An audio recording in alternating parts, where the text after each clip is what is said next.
и Сына, и Святого Духа. Сегодня, дорогие братья и сестры, мы с вами вспоминаем пророка Божия Елисея.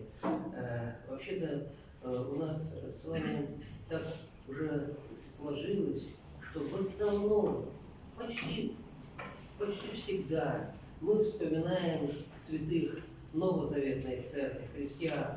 И не так уж много дней, когда мы вспоминаем ветхозаветных святых, а значит, и возвращаемся своей памятью к тем временам, которые были до прихода в мир Иисуса Христа. Но Господь действовал, тогда только в одном единственном народе, в народе израильском, уже и тогда. И когда мы смотрим на те времена, мы видим, очень многое уже изменилось.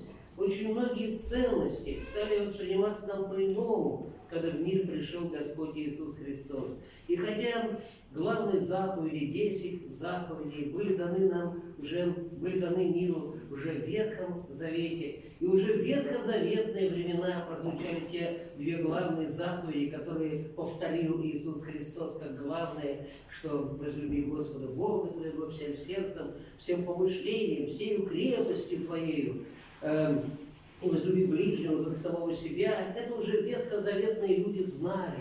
Но вот отношение к врагам, отношение к ненавидящим нас, они тогда были, конечно, совсем не такие, какие призвал уже Христос. И если Христос молился за врагов своих на кресте: Господи, отче, не вмени им, не ведают, что творят.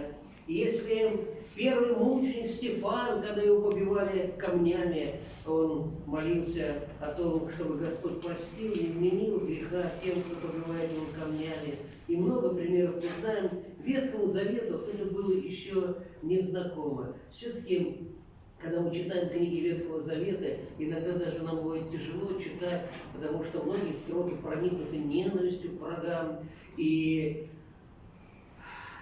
око за око, зуб за зуб, это тоже была заповедь, которая была дана тогда. И Ветхий Завет призывал к полной беспощадности по отношению к врагам. Вы помните, когда израильтяне завоевывали обетованную землю, у них была заповедь, чтобы никого не щадить, никого не оставлять. Нам сегодня это очень трудно понять. Хотя надо сказать, что у нас сегодня тоже православные христиане есть некоторые, которые хотят врагов своих полностью уничтожить, разбомбить и так далее. Но все-таки для нас в новозаветные времена это уже не близко, совсем не близко. Мы все-таки призваны Господом, чтобы не злом отвечать на зло, а добром побеждать зло. И вот вы знаете, один из первых таких примеров, еще до прихода в мир Иисуса Христа, мы видим, когда читаем о пророке Елисее. Мне хочется сейчас очень много, вообще-то, пророк Елисей чудес сотворил, и удивительного вообще в его жизни. Но мне хочется вспомнить один эпизод. Сегодня почему-то вот особенно хочется его вспомнить, когда была очередная война между Израилем и Сирией. Израильтяне и ассирийцы воевали. Но вот так случилось, что ассирийцы все время терпели всякие неудачи. И когда они предпринимали какую-то военную операцию, то выяснялось, что израильтяне уже знают, все, уже подготовлены, и поэтому их операция терпит неудачу.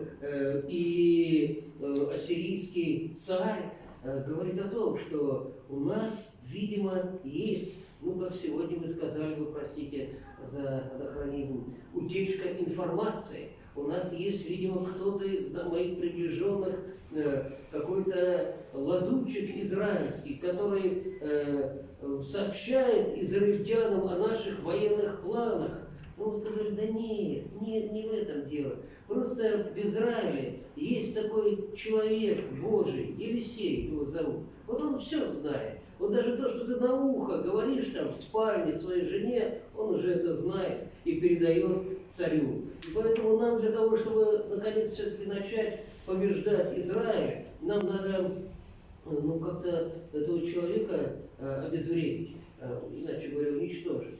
узнали, что он находится в городе Дофаим. Это небольшой городок, который был в то время столицей Израиля, была Самария, который находился не в самой Самаре, там находился Елисей. И туда отправили достаточно большой отряд, целый полчища солдат с колесницами, совсем, для того, чтобы схватить Елисея, или уничтожить, я не знаю, или привести его в плен. Но, во всяком случае, чтобы покончить с Елисеем. И когда эти войска окружили Дофаим, и было понятно, что вообще ничего хорошего ожидать не приходится израильтянам. И когда слуга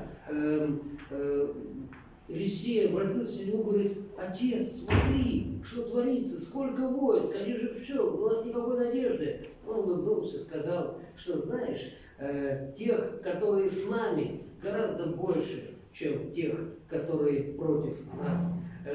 Да где же нас там кучка какая-то воинов в Дофаиме, кто там, где-то больше. И тогда Елисей помолился, что Господь открыл ему глаза на несколько мгновений. И он увидел вокруг такое множество ангелов, которые были с ними, и которых было гораздо больше, чем войск, которые вокруг. А потом Елисей помолился и поразил слепотой все вот эти отряды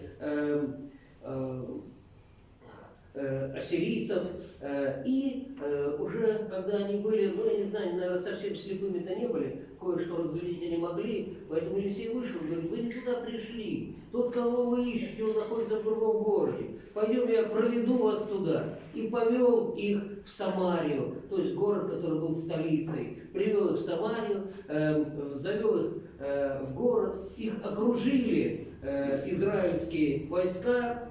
И тогда Елисей помолился, в них отверзлись очи, и они увидели, что они оказались в западне, что они в самом центре Самарии, что вокруг них вооруженные израильтяне, и ничего хорошего их уже теперь не ждет. И тогда царь Израиля обращается к Елисею и говорит: ну что, отец, давай перебьем их всех здесь. А Елисей говорит: нет, разве ты своим мечом или луком их пленил, что теперь хочешь перебить? Накорми их как следует и отпусти домой.